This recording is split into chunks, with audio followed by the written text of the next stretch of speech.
மாண்புமிகு உறுப்பினர் அண்ணன் ராமலிங்கம் அவர்கள் நேற்று பேசும்பொழுது நகர்ப்புறங்களில் மகளிர் குழுக்கு கூட்ட அரங்கு அமைக்க வேண்டும்.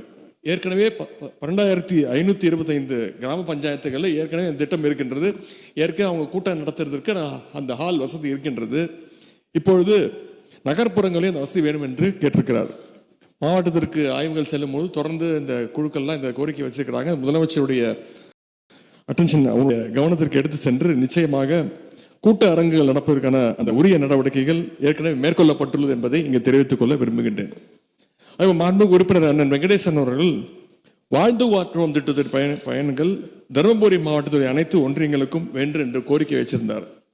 2006-11 முத்தமிழர் கலைஞருடைய ஆட்சி காலத்தில் தான் தருமபுரி மாவட்டத்தில் உள்ள 6 ஒன்றியங்களில் வாழ்ந்து காட்டுவோம் திட்டம் 1.0 திட்டம் செயல்படுத்தப்பட்டது.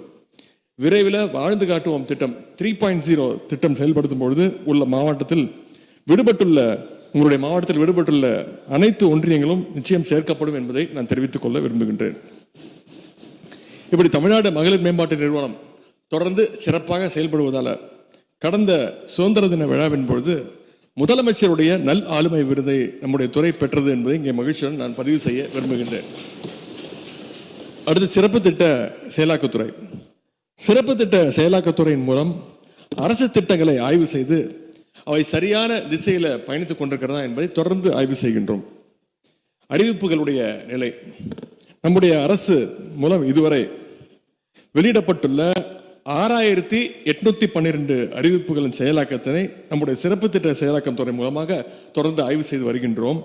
அறிவிக்கப்பட்டுள்ள 6,812 அறிவிப்புகளில் 96% அறிவிப்புகளுக்கு ஜியோக்கள் வழங்கப்பட்டுள்ளன, வெளியிடப்பட்டுள்ளன அரசாணைகள்.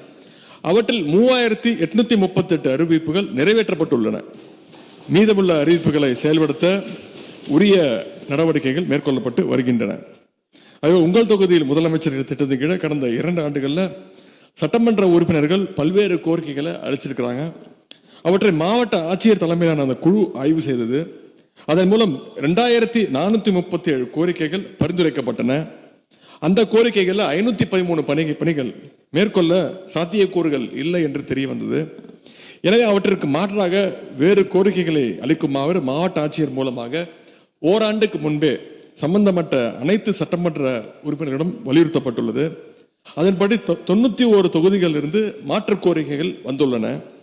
அதில் 216 பணிகள் தற்பொழுது நடைபெற்று வருகின்றன என்பதையும் நான் இங்கே தெரிவிக்க விரும்புகின்றேன். கலைஞர் மகளிர் உரிமை திட்டம் இந்திய ஒன்றியமே திரும்பி பார்க்கின்ற வகையில் அமைந்துள்ள கலைஞர் மகளிர் உரிமை திட்டத்தை ஒருங்கிணைக்கும் வாய்ப்பு நம்முடைய சிறப்பு திட்ட செயலாக்கத்துறைக்கு கிடைத்திருக்கிறது. தமிழ்நாட்டில் இன்றைக்கு ஒவ்வொரு மாதமும் சுமார் 1,15,00,000 மகளிர் மாதம் 1,000 ரூபாய் கலைஞர் மகளிர் உரிமை தொகை திட்டத்தை பயன்பெற்று வருகின்றார்கள். இந்த கலைஞர் மகளிர் உரிமை திட்டத்தின் கீழே கடந்த 19 மாதங்களில் மட்டும் 21,657 கோடி ரூபாய் உரிமை தொகையாக மகளிருக்கு வழங்கப்பட்டுள்ளது. இதுவரை உரிமை தொகை பெற்றிடாத தகுதி வாய்ந்த மகளிர் புதிதாக விண்ணப்பிக்க விரைவில் வாய்ப்பு வழங்கப்படும் என்று மகிழ்ச்சியான செய்தியை நம்முடைய முதலமைச்சர் அவர்கள் அறிவித்ததற்கு இந்த நேரத்தினுடைய நன்றியை நான் தெரிவித்துக் கொள்கின்றேன். அடுத்து வடசென்னை வளர்ச்சி திட்டம். வடசென்னை வளர்ச்சி திட்டத்தின் கீழ் 6,858 கோடி ரூபாய் மதிப்பீட்டில் 235 பணிகள் எடுக்கப்பட்டுள்ளன. அவற்றில் 95% 95% பணிகள் தொடங்கப்பட்டுள்ளன. அதே மாதிரி பட்டா வழங்குதல் சிறப்பு திட்ட செயலாக்கத்துறையின் கீழ் சென்னை மற்றும் புறநகரில் கடந்த 8 மாதங்களில் மட்டும் 1,36,149 பட்டாக்களை வழங்கி இருக்கின்றோம். தொடர்ந்து மக்களுடைய கோரிக்கையை ஏற்று தொடர்ந்து பட்டாக்களை வழங்குவோம் என்று கூறிக்கொள்கின்றேன். தமிழ்நாடு திறன் மேம்பாட்டுக் கழகம் நான் முதல்வன் திட்டத்தின் கீழ் கடந்த 3 ஆண்டுகளில் மட்டும் நடத்தப்பட்ட வேலைவாய்ப்பு முகாம்களில் 2,65,000 பேருக்கு வேலை வாய்ப்பு வழங்கப்பட்டுள்ளது. வழங்கப்பட்ட 2,65,000 பேர்ல 1,34,000 பேர் மகளிர் என்பதில் எங்களுக்கு கூடுதல் மகிழ்ச்சி. அடுத்து திட்டம் வளர்ச்சி மற்றும் சிறப்பு முயற்சிகள் துறை. பொருளியல் மற்றும் புள்ளியியல் துறை, மதிப்பீடு மற்றும் செயல்முறை ஆராய்ச்சி துறை ஆகியவை நம்முடைய திராவிட மாடல் அரசு செயல்படுத்தி வரும் கலைஞர் மகளிர் உரிமை திட்டம், முதலமைச்சருடைய காலை உணவு திட்டம், இல்லம் தேடி கல்வி திட்டம் போன்றவற்றை தொடர்ந்து ஆய்வு செய்து வருகின்றன.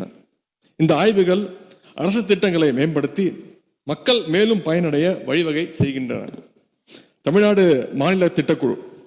தமிழ்நாடு மாநில திட்டக்குழுவின் மூலம் ஃபோக்கஸ் பிளாக் டெவலப்மெண்ட் ஸ்கீம் வளமிகு வட்டாரங்கள் திட்டம் செயல்படுத்தப்பட்டு வருகின்றது.